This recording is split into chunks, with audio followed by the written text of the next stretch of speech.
Our next talk will be about the web components for authentication, the what, the why, and the how by Anna Cidre. Anna is a developer advocate at Auth0. She has a degree in fine arts and master's in international business economics and management, so she is not your usual software developer. She loves to code and she especially likes Angular. She is also a very active member in the community where she regularly organizes great conferences, for example, the amazing NG Spain.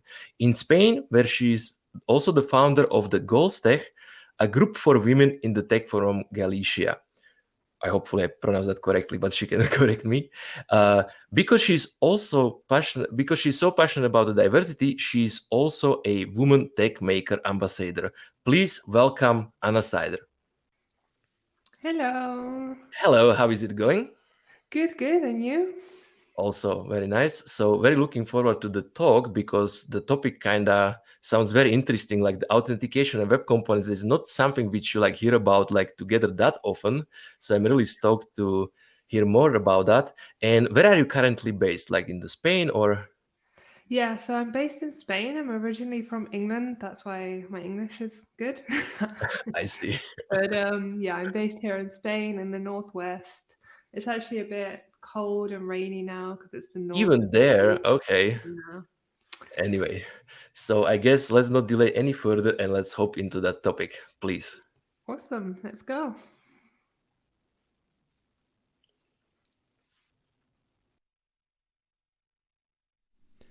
Hi, and welcome to my talk, Angular Elements for Authentication, the what, the how, and the why. I'm Anna Cidre, and I'm a developer advocate engineer at Auth0. Now, Auth0 is a flexible drop-in solution to add authentication and authorization services to your applications. Now, if you have any questions about Auth0, about web components or Angular elements, or just want to say hi, feel free to reach out to me on Twitter at AnnaCidre_. My DMs are always open. Now, apart from my day-to-day work, I'm very involved with the community. So I'm the organizer and founder of NG Spain and also GrUSP. So NG Spain is a non-profit conference here in Spain, and GrUSP is a local group for women in tech to help and promote them. I'm very passionate about diversity and inclusion, and that's why I'm also a Women Tech Makers Ambassador. So, like I said, this talk is about Angular elements for authentication. But before we can dive into Angular elements, we need to figure out what a web component is. So, what is a web component and why should we need to figure this out? Well, just before we move on, Angular elements are based off of web components. That's why we should get a basic understanding of what a web component is. If you want more in-depth knowledge, you can go on YouTube and look for a talk I gave about the state of web components. I go a bit more into depth there. Cool, so what is a web component? A web component is a component that is completely platform agnostic. Now, this is just a fancy way of saying that it runs equally well across more than one platform. Their main goal is to encapsulate the code so that we don't have any styling or behavior leakages in or out, but also so that we can then reuse them and share them across teams, which will give us maximum interoperability. But we'll go more in depth into this maximum interoperability later on in this talk. When we think about web components, we tend to think that they're just stateless UI elements. However, they can be so much more. Web components are very, very powerful. We can make them either stateless or stateful. It really depends on us. And also, web components is actually the umbrella term for four main technologies. Sometimes I hear web components and custom elements used interchangeably, but that's not right because, like I said, web components is the umbrella term that holds underneath these four technologies. The first being HTML template. Now, HTML template is a HTML tag called template, and that's where we put our template. Now, the cool thing about HTML template is that the browser will always only pass it once, so we can clone it as many times as we like, but the browser's going to pass it once. And why is this cool? Well, because it makes it really fast, so it's quite nice.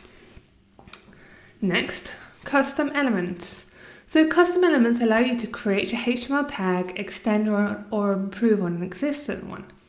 Now we need to be careful how we name these, mainly so that they're legible and understandable for our future selves and other developers. but also because it needs to have a hash in it so that the browser recognizes it as a custom element and not a native HTML tag. Next up is shadow DOM, which is going to allow us to have that encapsulation that I was talking about so that we won't have any of those styling or behavioral leakages in or out. And last but not least, we have ES modules. So ES modules basically just enable web components to be developed in a modular way, and that way we can import them. Right, but to get a quick understanding, a basic understanding of how we would build a web component, let's go and build a stateless component. I just want to mention that I'm not going to be adding any callbacks here because I want you to kind of get a basic understanding of how to construct these without having to go too much into depth. So we're going to just be looking at the very, very basics now. Right, this is what we're going to build. It's a login button, which is called login-button, and we will be able to style it from the style attribute or from our CSS. Yeah, I'm not going to go into styling here. This is our template. And as you can see, I have added a button with an ID of login-button. Nothing really great going on there just yet. And like I mentioned, the styling we will get to because it's important. Here what we're doing is we have our class, which is called login-button-element, and it's extending the HTML element, which allows your component to actually inherit all of the features from the HTML element and to be recognized as a DOM element. So this part is super important. We then have our constructor, and inside of our constructor we call super. That's so that we have access to all of the APIs we need. And there we have our template, and underneath we're going to add shadow DOM. This is how we do it. So first of all, we attach the shadow, and what we're doing here is we're calling mode open. Now what this is basically saying is that we allow the developers that use the web component to be able to manipulate the structure of our web component via JavaScript if they want or need to. Why would we want this? Now imagine an image slider. I want to create an image slider for my web application, and I decide to create it as a web component so I can then share it with whoever wants to use it. And then someone from the native world decides that, oh, this actually might come in handy to make it like a page slider on my mobile app. Well, if I close this, I wouldn't be giving them the ability to adapt this to their needs. You can close it if you need to, but I really recommend that you try to keep it open because people might see web components as potential components for their applications. They just need to twerk it a bit. Cool. So the second line of code, what we're doing here is we clone our template, and instead of adding it to the DOM, we add it to the shadow DOM. This is the part which I'm like skipping quite a bit out. This is where our callbacks would go and whatever we would need to put in there. But we're going to jump to defining the custom element. So we would need custom elements.define. And first we're calling the login-button, which is the name of our tag, and then the login button element. So what we're doing here is we're binding the tag name, which is login-button, to the class that defines your component and registers it in the collection of the custom elements available for the current HTML page. So basically, thanks to the statement, you'll be able to use the login-button tag in the markup of your HTML page. So that's quite nice. And now we're going to get to styling, because remember how I said this is important? Why would styling be important? Well, like I said, not everyone would want maybe a blue login button in their application. They want to style it accordingly, whether it's because of personal preferences or corporate identity. It's very, very unlikely that someone will want the same web component design as you have. So we need to give them the ability to style it from the outside. And there's two ways to go about this. The first way was the preferred way, just because of browser support, and it's called CSS custom properties. So as you can see, all major browsers are on board with this. It's good. And how would we do it then? So what are we doing with this? So before I walk you through this bit of code here, I just want to mention that CSS custom properties are really, really handy when you have a small web component or when you want to let just a few properties stylable from the outside, because you can imagine that both for you and the person who uses this could get very tedious and a bit more bug prone. But let's take a look at how this would work. So inside my login button, what I put here are some properties: background color, font family, font size, and line height. And each one has a var, right? So that's our variable, our CSS custom variable. And we open it with a parenthesis, and then we call dash dash and the name of the var. So in this case, I called it the same as a property. You can call it whatever you like, just make sure it's legible and understandable. And then you have the default value after that. Then the person who's using the web component, they would use it in their start attribute. So they call the web component, they put in the start attribute, and inside of the start attribute, this is where you would put the custom CSS variables. And like I said, this could get very tedious if there's loads and loads of variables. So please take that into consideration when constructing your web components. Now the other option, and I recommend this for more complex web components, maybe a form, maybe a card, maybe something more complex, and it is the part pseudo element. So the part pseudo element allows an author to style specific, purposely exposed elements in a shadow tree from the outside of the page's context. And up until recently, browser support wasn't great, but good news is that now all major browsers are on board, so this is really amazing. At the bottom of this slide, you can see that I put an article. So if you want to read this more in depth, I really recommend that you go check out this article. And this example here is actually from that article, so credit to Monica for that. And what she did here is she has a web component which is called xfoo, and she put a div, an input, and another div. Now, she only wants the user of the web component to be able to style the first div and the input. That's why you can see that in both of these, we have the part attribute and they have a name. And this is what you do. And then the user of the web component would then, in their CSS style sheet, call the web component, call the part pseudo element, put the name of the part in there, and then add pseudo classes or pseudo elements if they wanted to, and change all of the properties just like a normal CSS. So this is very handy and a lot less bug prone, as you can imagine. And it also allows you to group actual parts instead of going property by property. So that's quite nice. And we can actually use this in a small web component too. So look, I'm going to put it in our button here.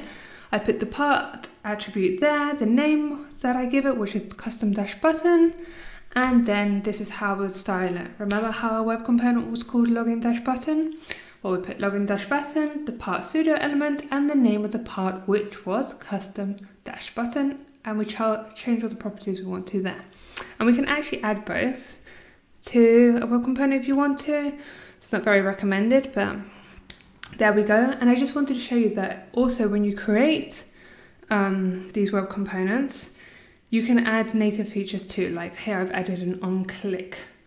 So, that was just web components. I did say this talk is about Angular elements with auth.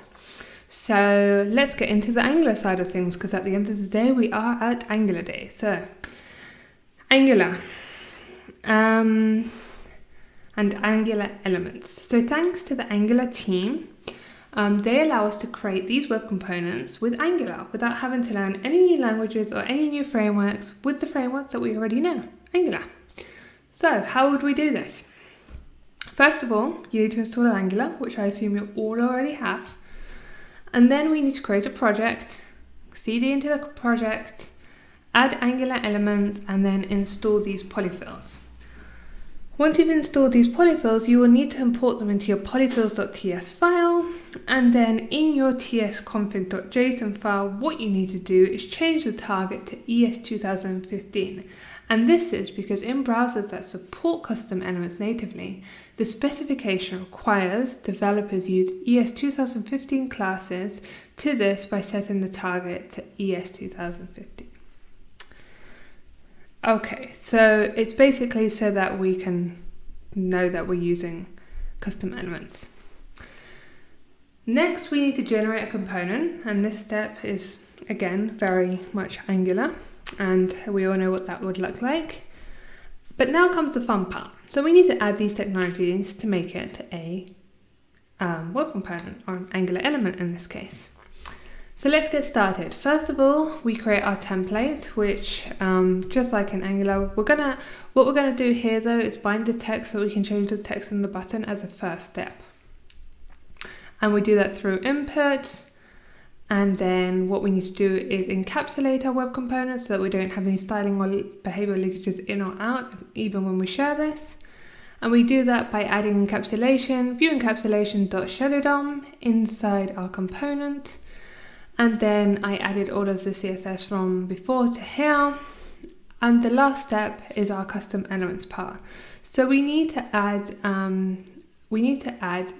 declare it and put it into our declarations. So there it is.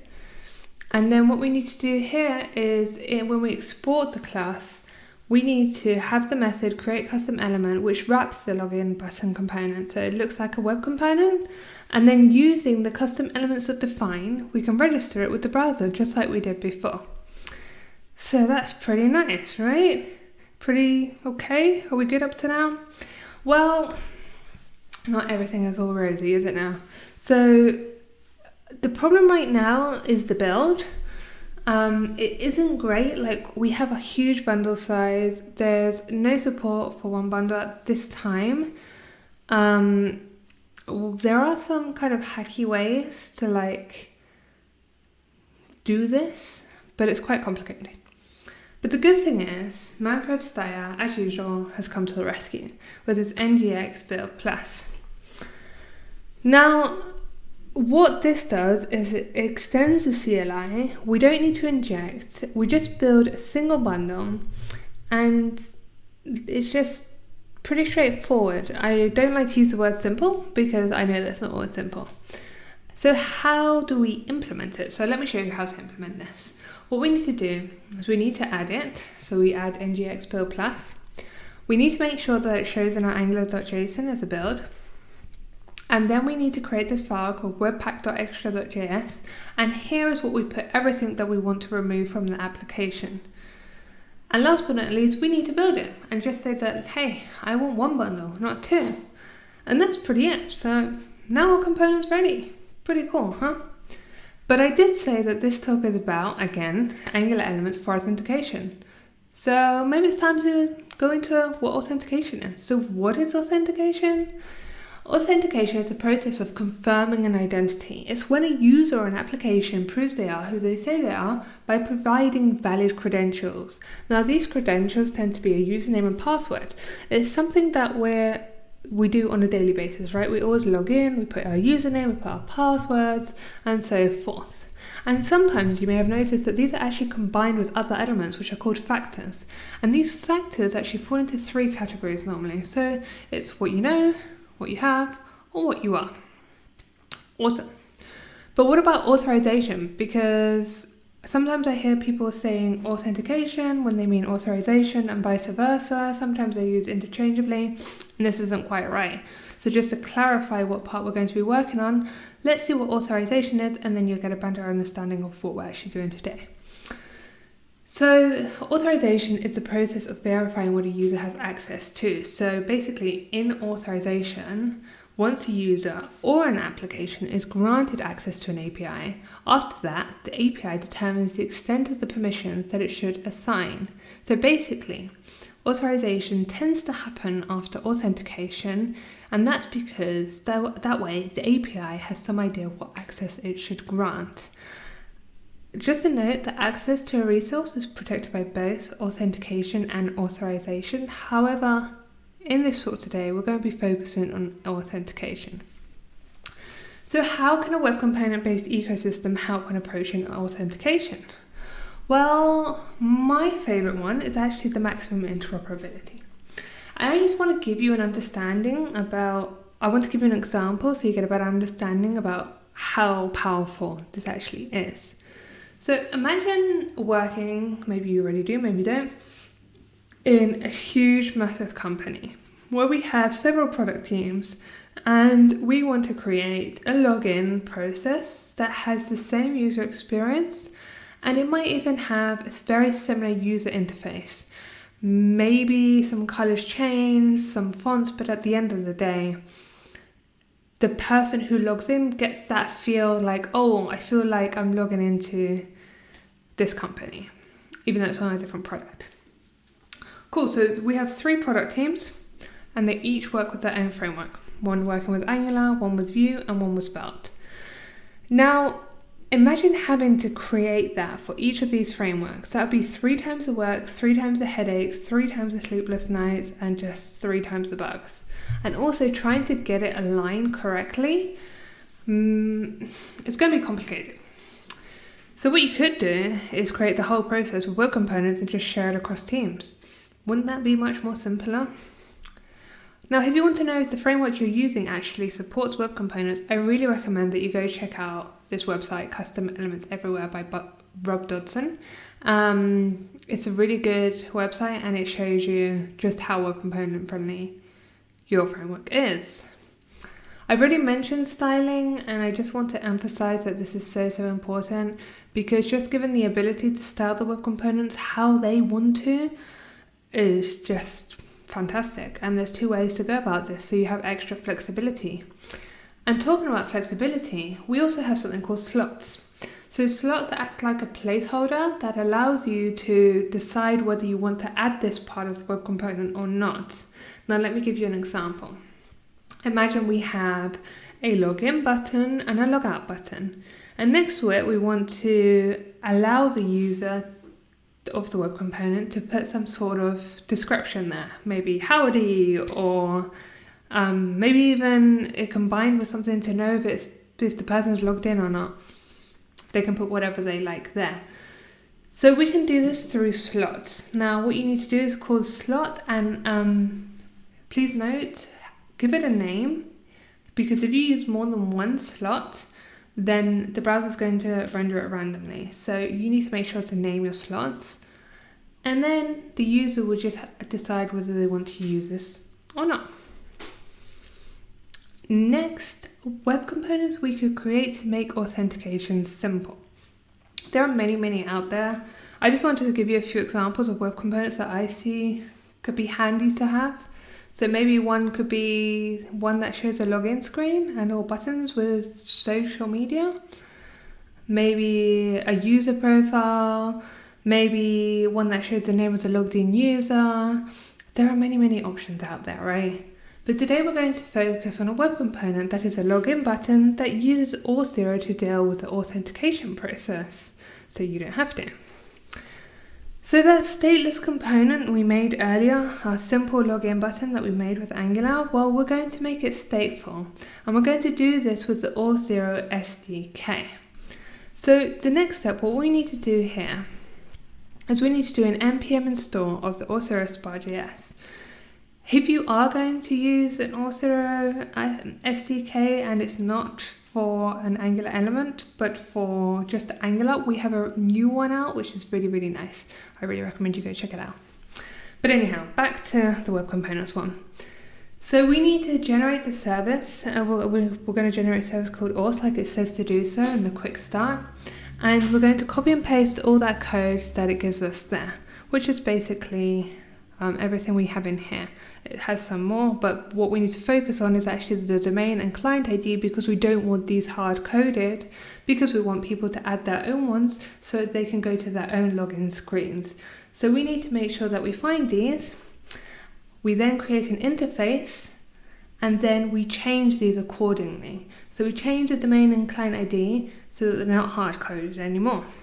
And that way, when we have we should create a button component, and we want to have a login and logout button. That's why it looks like this. So if we're logged in, it will show the logout button and vice versa.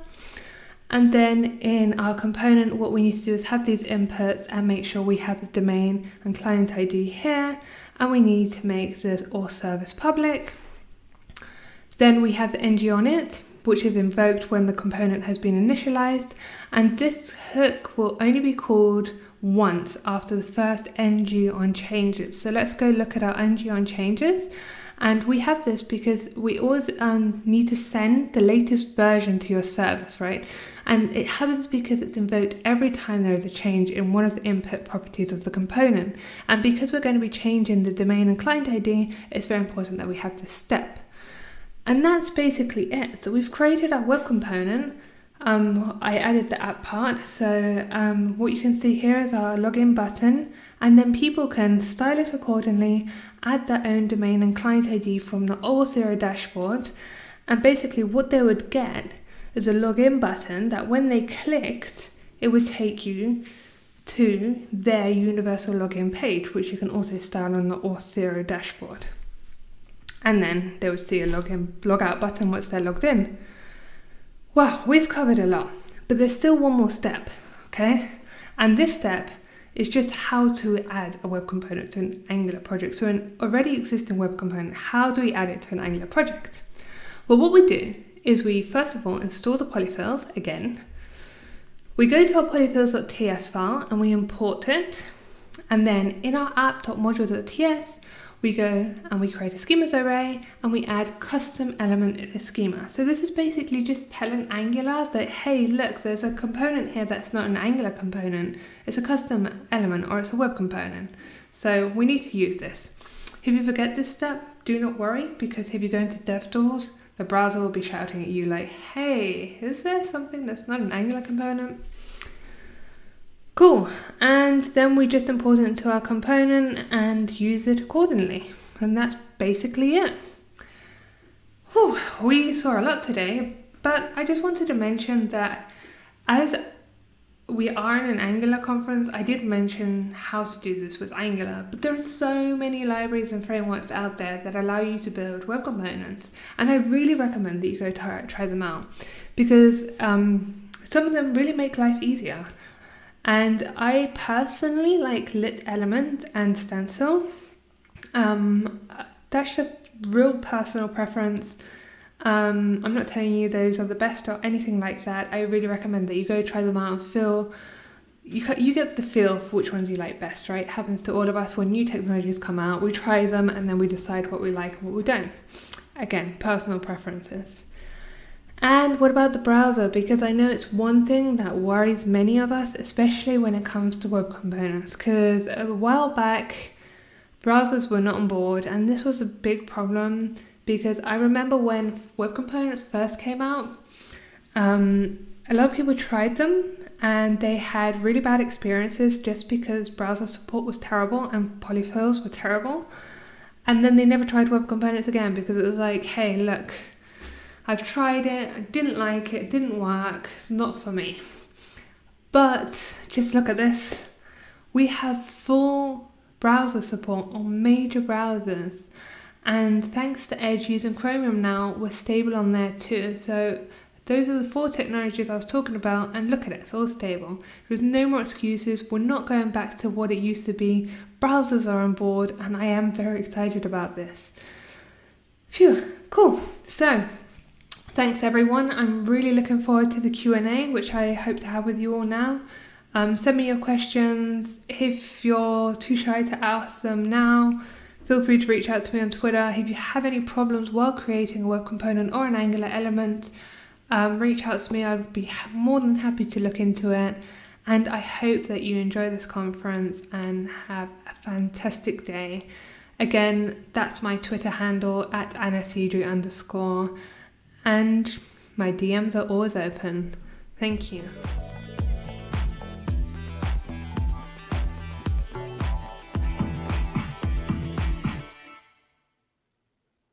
And we are back. Thank you for the great talk, Anna. It was very interesting. Like, I really enjoyed like this basically modern take on like styling of the web components with the new like CSS properties and stuff like this. Was a very nice refresher. So yeah, thank you very much. As for the questions, we have a couple of questions already. So for example, what architecture should I have in mind when using web components? Okay, so the cool thing about web components is that it's just like any other component. So you should always have in mind the parent and child component architecture, especially when you're like gonna be doing big applications for things not to get out of control and for logic to like work nicely for like the pyramid, you know, parent, child, child. It's the same, and you just plug in the web component where you need it, and then you pass the logic on to the parent if you need to, and so forth. I see. Thank you. Another question, how can I make sure that I'm building a good web component? Okay, so you need to, when you create a web component, you need to take into consideration obviously accessibility and design standards. Fortunately, there's this golden standard checklist that's available on GitHub, which I'll post in the chat in just a bit. And if you manage to check all of those, you know that your web component is good to go. Because there are so many bad web components out there that do not take into consideration, for example, accessibility. And if you're going to put this out there, just remember that other people are going to be using it, and you should always have these things in mind. So make sure you're creating a good web component. Try to make it as a native component would be, so as a native HTML tag would be, try to get to that standard so then many people can reuse it and put it in their applications. I see. In your talk, like you shown us like basically how to kind of like do the heavy lifting, like by using, for example, SDK from Auth0, where you can basically like it does this flow for you and then it just exposes you like these credentials or whatever when it's done, or like some token.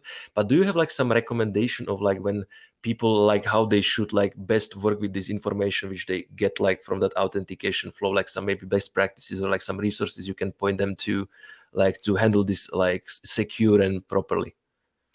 Yeah, the good thing is that if you do use Auth0, we take care of all that for you, so you don't really have to worry about the process. But you do need to be careful, obviously, with your credentials. And you need to be careful because of, well, people can like get them from the browser and whatnot. So we do have some really good blog posts and articles on that, on how to secure your applications and also make sure you're not doing anything silly. I can also share those with you later on in the chat without any problems. Would be But if I definitely go nice into it now, because it'll be a whole different talk. exactly. No, no, but that would be very nice because of course, like we kind of got like the first part, but then like how to actually like then work with that information later in your own application, which is also like very important Yeah. for the people like to do. Another Yeah, question. actually, Yeah, sorry, please. but when it comes to security, we tend to think about security once we've already started building our application, but you should probably start thinking about security in your application before you even write one line of code. That's best practice. Started like on the paper and just like figure stuff out and then start coding, but who does that, right? Like it's just like so tempting just to like keep putting Yeah, stuff together like immediately. And it is even easier nowadays when you get all these like building blocks like just out of the box. You can have something running like in 10 minutes. So from that exactly. point of view, like it's very tempting just to like jump straight into it. Another Definitely. like I think like cool point of your talk was when you mentioned like another builder from Manfred Steyr. We already had one today. So as you can see, folks, like Manfred is providing community with all the goodies which enable these things. And I have to say, like even from my own personal experience, I have been using this NGX build plus like in production, like to package the web components. So thank you, Manfred, again. Yes, Manfred's awesome. Definitely. And another cool thing was I think like when you kind of like you first shown like how to build like the web component like really native, like with the JavaScript extending like the HTML elements and stuff. But then I think like when you shown how to do it like using Angular elements, it really underlined and highlighted like how much easier it is to do it like on this higher level where you just like write like a standard component and okay, like you still have to take care of like this packaging with the help of Manfred's library, but Yeah. I think it's like a day and night difference in terms of like the developer experience, like building like the web components like really on this low level or like with something more advanced like Angular or some other libraries, right? Definitely. So whenever I write a native web component, I realize how many lines of code I'm just writing. And when I use, for example, Angular or one of my favorite libraries is actually Lit Element, it reduces dramatically. It's crazy what these frameworks and libraries can actually do for us. Definitely. Do we have some other questions in the chat? Maybe like some remark without well, that's yeah, no. Okay, so then I guess there was like not much more questions like posted in the chat. So and we still have like 10 minutes, so I don't know, maybe we go like for a short pause before the next speaker, or if you want to like still like add something, then please feel free. Just say that if you have any questions or anything, you can always reach out to me. I'll be available on the chat during the rest of the conference, I hope. I'll be on and off, and if not, you can always reach out to me on Twitter. No problem. Perfect. So thank you very much, Anna, again, and wish you the great rest of the day. And I guess we will have like a short pause, and we will be back at 12:45 with the next talk. So see you all then.